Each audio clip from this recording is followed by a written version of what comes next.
Admit होतो.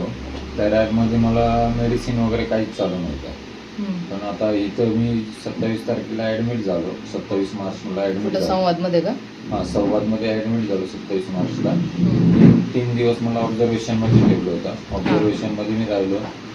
Withdrawal वगैरे काय जाणवलं नाही. नंतर मग मला मेडिसिन चालू केलं. त्याच्यानंतर मग जे जेवण वगैरे सगळं व्यवस्थित जायला लागलं. सगळं व्यवस्थित.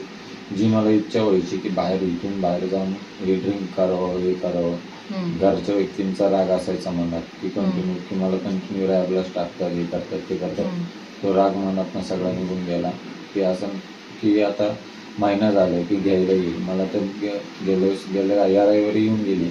मला म्हणली पण होती, मी वरून सहज लक्ष केलं माझं म्हणून 30 तारखेला येते. पण नाही आली. पण असं मनात की इच्छा नाही राहिली की येईलच म्हणून. वाट नाही बघितली. येईल तेव्हा येईल म्हणलं. विचार करतो की आपल्या चांगल्यासाठी चालू आहे.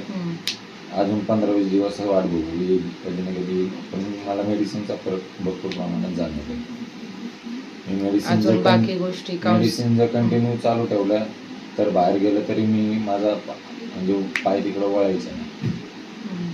काउन्सिलिंग कसं होतं? पण व्यवस्थित, मॅडम पण व्यवस्थित होत्या. रिस्पॉन्सिबल. फॅमिली काउन्सिलिंग होतं का? फॅमिली काउन्सिलिंग नाही झाली माझी अजून. फॅमिली मीटिंग नाही झाली. फॅमिली मीटिंग होईल अजून. आणि फॅमिली कॉल पण नाही झाली. त्याच्यानंतर तुम्ही आधी जिथं होते तिथं फॅमिली काउन्सिलिंग, तुमचं काउन्सिलिंग असं काही व्हायचं का? असं तर काही काउन्सिलिंग वगैरे काय व्हायचं नाही. फक्त फॅमिलीला भेटण्यासाठी वेळ द्यायचे.